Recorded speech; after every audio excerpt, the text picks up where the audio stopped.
Good morning, good afternoon, good evening, whatever time it is where you are in the world and at the point that you're watching this. Thank you for joining me as we look at the Daily Spell, which is a really interesting game along the lines of Wordle. In Wordle, you're trying to work out a word based on your sort of letters that give you hints and clues as you put them in. This one is a little different, but it is the same sort of lines. Let's let the game tell us itself how we play. So let's click on the how to play. So the basic idea is there is some kind of headline for a newspaper, so a sentence along the lines of a headline. And the letters have all been removed and placed into columns. So we know which column these letters belong in, but we don't know, for example, we don't know if this A goes in that one or that one, and the L, whether the L goes in that one and that one. And we obviously have to find out what the words are, essentially where the letters go. And it sounds pretty straightforward, but yeah, it requires a little bit of brain work, a little bit of puzzling. It was made for a jam, the Thinky Kong Jam, which was in November, and it is all about games that make you think, thinky games, as they phrased it. So just games that require intelligence and puzzling and that kind of stuff. I absolutely love those kind of games. I was very excited to find this, and so I'm showcasing it to you. So let's have a look at this puzzle and see if we can figure out what it is. Now, their recommendation is try and solve the short words first, because those are normally words that are fairly obvious. So, for example, we have three letters here. So the most likely sort of three-letter word, the one we find the most common, is the. And we do, in fact, in the three columns for these letters, find a T. So let's click on T over there, find an H over there, and find an E over there. So the seems the most likely. And we have another short word over here, which is to, I think, because we find a T over there and the O over there. So to the something, to the something, something. Now, this might look like a short word, but it is not, because it continues into the next lane. So, where do we go from here? Well, let's look at this word here. So this is 5 letters. These are the letters that we have. And now I see 2 L's. And 2 L's are not likely to be there. And while they could be an L there, I'm not feeling that. It's not often that words end with an L. So I'm thinking the 2 L's are over here. And a common word that is spelled with spell is in fact spell. And we are surrounded by that a bit, and this is the tutorial, so it seems likely that if we go here, we do in fact have spell, so that fits in there. Now, what could be the word before that? It's another 5-letter word. And words tend to start with D more than E. So is this a D? D-A? Okay, we know that the A has to be in there because it's the only one left for that column. So it's something A. And we know that the I has to be there because it was the only one left in that column. Oh, and up here, we know that these are the only letters left for this column. And that looks like it says welcome. So if we put the E in there, and we put the W and the E there, that means that D must be there, and the L and the Y must be there and there. And then the game tells you if you've gotten it right. So I think that worked out fairly well. So let's try, that is obviously the tutorial instance of the game. It was actually quite tricky for a tutorial instance of the game. I mean, that was pretty good. I enjoyed that. So let's go to the start. So we have our columns here, we have our words. This is a long sentence, but we can do various things. We can shuffle the letters, just to move them around, just to see if that gives us any ideas. I don't know how useful that is in this game. We can drop single letters. Okay, so that automatically, if there is only a single letter in a column, it will drop that for us. So that's quite nice. That kind of speeds things up, although I kind of like the idea of doing it myself because it makes me kind of look at that context in that word. So I don't know if I would ever use that usually Maybe, I'm not sure. Then there's reveal a letter, which is like a sort of a hint or a cheat, or we could just reveal the whole solution, or we can reset the puzzle. I don't want to click on any of those, but it's nice to know that there are little hints for when you get absolutely stuck. Okay, now we have some 2 letters here. We have no and we have in. So we don't know which of which is here. Well, this one looks like the. So let us stick the in here. And we know we already have an R in there. Although again, that's quite tricky, because if you're not working on that word, this now sort of looks like it splits into 2 words. I'm not sure about that. And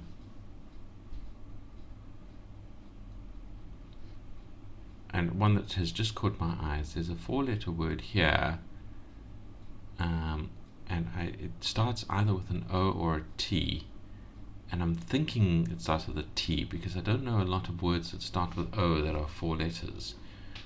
So to me this sounds like T, and I'm getting thin here, T-H-I-N. So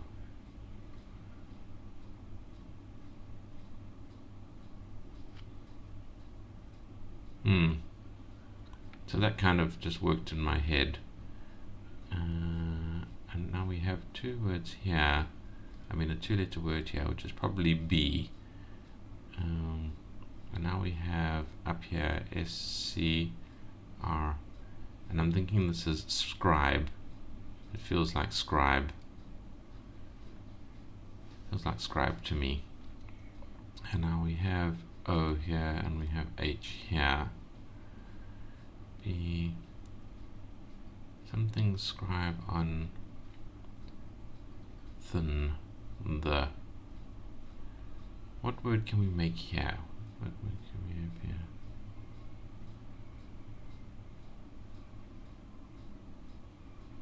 Now we have no and we have in. Those are the only 2-letter words I can see there. I suppose we've got 2. We've got 2. 2 rather than no. This could be 2 there. 2B. So this is most likely 2. Because in B and no B don't really work. So 2B. And then this is probably in. And then this is probably and. Which makes this probably grand. Grand scribe. I'm guessing this is C, because CO is more common than yo as part of a word. So let's go with the C. Con won't be COC, so it'll be con. I'm getting convention over here, so this is where the O-N comes in. Grand scribe convention to be, this must be held. G-L, and oh, I'm doing this wrong. Held, and this must be city. Now,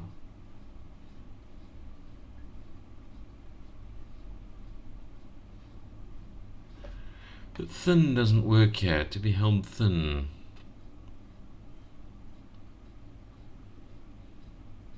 Thin. Oh, this. So we swap that out. This. And this will be a week, because it'll be held this week in the city, and then it must be center.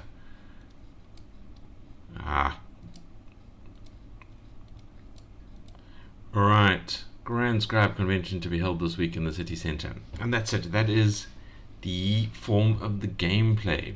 And it gives us the little article relating to the headline, I guess. A bevy of scribes and their familiars will descend on Royal City this week in preparation for the 35th Annual Grand Scribe Convention beginning November 14th. The soaring towers of Garnet College will host lectures from famous scribes, roundtable theory discussions, and cutting-edge spell-composing workshops. Admittance is free, but Convention Master Barnaby notes there will be a pro forma spell test to ensure the audience is made up of those who can benefit most from the knowledge shared. Brilliant puzzler unscrambles headline. The puzzle was solved in 4 minutes 4 seconds without using any reveals. Okay, so we get a little bit of timing there. I guess it took us 4 minutes and 4 seconds. I like that, and this wraps into the article. Then we've got about the game and how to play up there, and I guess we are today, and then we have archive in the background there, November 10th. I guess we're back in the archive at the moment because this is obviously not today's date. November 10th might be when this game was first uploaded. Well, let's have a look at the next article just to see what it offers us. Yeah, and then we go into the next article, the next headline to unscramble. And I'm not going to go through that with you guys. I think I have shown enough of this game to hopefully give you guys a taste and hopefully get you to come and play and give the devs some love and the game some love. So yeah, the link is in the description. It is the Daily Spell on itch.io by Jamwitch, which is quite a nice developer name. So come and give it a play, guys. And I think we all need a bit of warming of our brains every day. I hope you guys do something like Wordle or something along those lines. I do Duolingo. That is my torment. I'm learning Japanese very, very slowly. And yes, I know that Duolingo is apparently a bad way to learn Japanese for various reasons. Not least of which is it's riddled with AI slop, as far as I can tell. Certainly the pronunciation of the sentences is a bit mangled sometimes. But yeah, it keeps me alive, it keeps me awake, and I want to learn Japanese. I also play the chess game, and I was doing the music thing, but I don't really like doing the music on the phone. I wish there was I need to look at and see if there is a desktop client, although it's the free Duolingo, so I don't have that much to do in there anymore since of their stupid battery change rather than hearts, and now I'm rambling on about it. So let me move on and say that is all the gameplay I'm showing. If you're just here for the gameplay, thank you for watching. Please like or dislike if you like or dislike this video, but please leave a comment telling me why you like or dislike it, because that helps me get better, and hopefully my little corner of the world get better, and I want to show you guys what you want to see. And if you want to see more indie games being showcased, looked at, and then possibly even critiqued, please drop a subscribe, because like I said, I'm going to try and get better, and you always want to follow a YouTube channel that is getting better as part of its goals.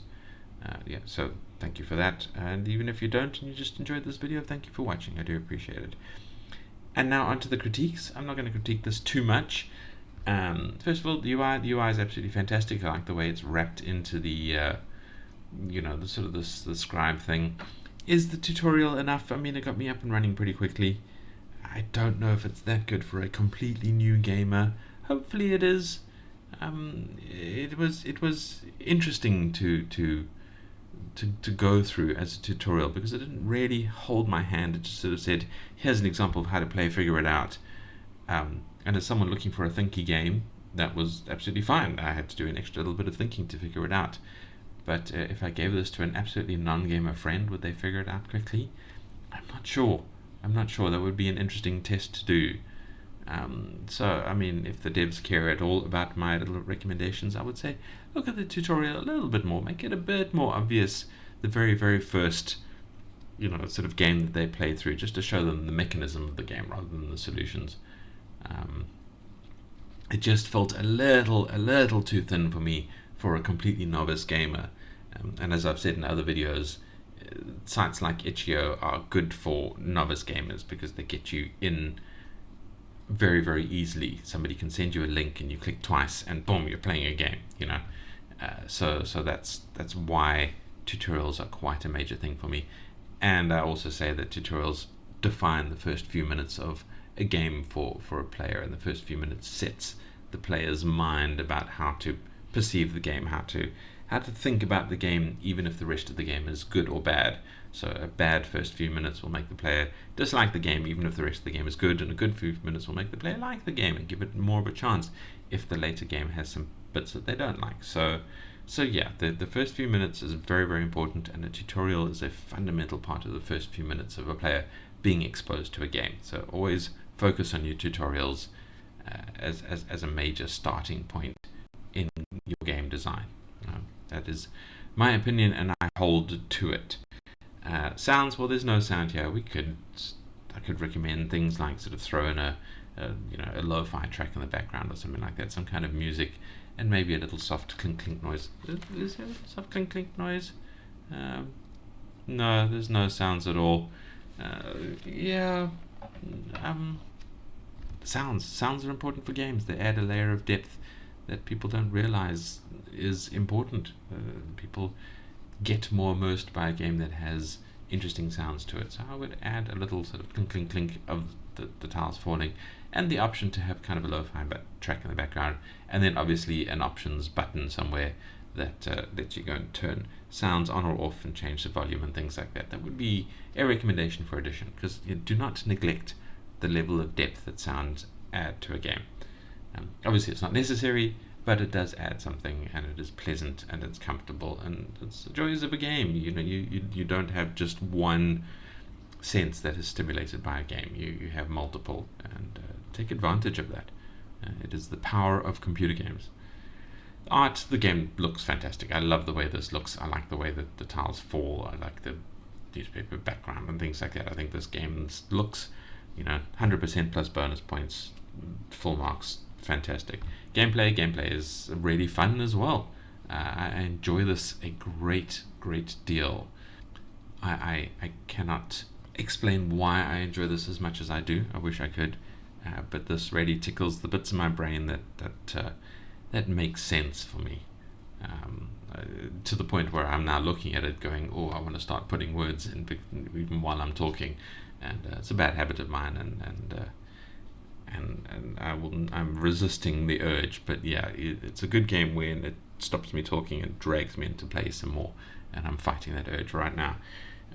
So the gameplay, the feeling, everything is fine. The immersion, I think they've done a beautiful job with immersion here. I think the pulling of the player in with the newspaper headlines, rather than just here, fill the sentence in, the fact that it's a newspaper headline, the fact that it gives you a little story and all of that kind of stuff, that is exquisite work. Whoever designed that part of the game, good job.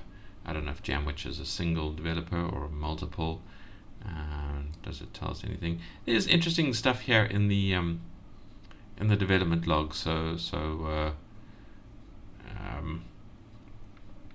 Come and give it a read if you're curious about that kind of thing. If you are a developer, always read logs and things by the developers, because it teaches you an amazing amount of stuff very, very quickly. Do we know what platform this is? Is it a particular platform? No. Okay, Jamwich and Cellar are apparently the devs that did this. So good bloody job, devs. And then there's a huge amount of stuff in the community, where you might even have found this video, because I tend to stick it in the comments of the game after I am done with it. Yeah, okay, and an interesting little comment here. In Safari, local storage would be saved in playing on itch. I play on the dailyspell.com instead. Okay, yeah, so check out the page, but there's nothing in here that is not, I think, in the game in terms of game information. So yeah, good job there as well, guys. All in all, a really good game. So thank you for watching. I think I'm going to leave you guys there to go and play this game, wake your brains up, do some good thinking, because that's you need that kind of stuff these days. Keep your brains alive, guys. It is the most powerful resource you have, and games like this do a good job in keeping your brain alive. So play them whenever possible, and this one is the daily spell, so hopefully something daily will come through every day. I hope. I don't know if it'll come through on itch, probably for a while at least, and then they have their own website, so hopefully there. And I'm rambling on again, so thank you for watching, and I hope to see you guys in the next video. Goodbye.